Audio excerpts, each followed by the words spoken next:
My name is Adryel Talamantes, and I'm a photojournalist. A singular individual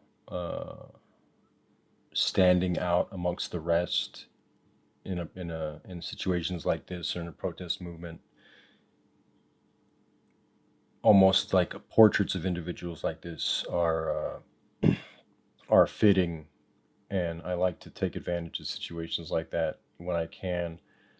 Uh, this lady seemed very, very powerful and stoic in her stance, with her right arm raised, fingers outstretched, representing the five demands. And she had her arm raised up for such a long time that she's holding it up with her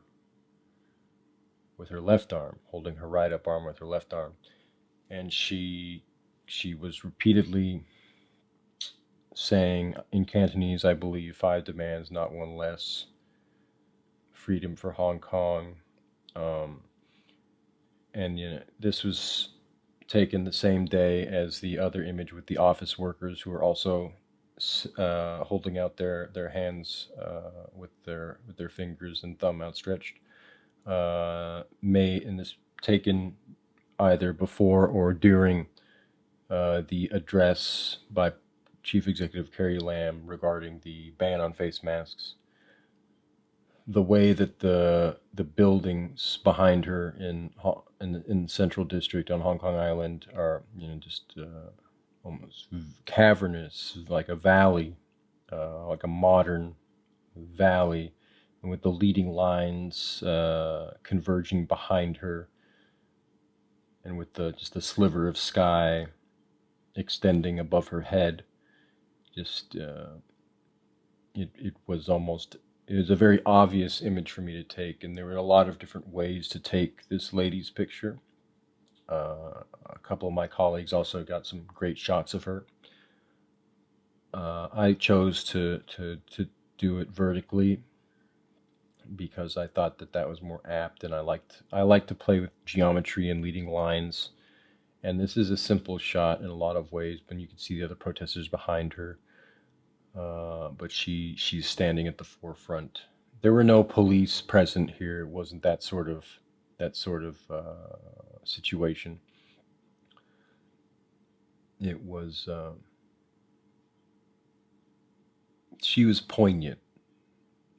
I think the look, the tension on her eyebrows and her face, with her eyes were closed most of the time. She seemed very poignant and very sincere uh, in what she was doing. But I think she was aware, she was cognizant of the energy which she was putting out and the appearance she was putting out, um, of the struggle that she was trying to represent. And I always look upon this one. Some people I know don't really like this one. They think it's too simplistic, too obvious. But this is an image I personally have an affinity for, and that I enjoy. All photography is subjective, depending on the individual. Of course, there are images that nearly everybody will agree are good, are poignant, are representative, and there are images that people won't consider that to be the case. But I personally really like this frame. I like to be able to show one person, one individual amongst thousands, hundreds of thousands who were affected by something, in this case millions of people who are affected by something, in this case, because Hong Kong's population is like over 7 million people. But being able to show one person and their own emotion, that's why I took this frame.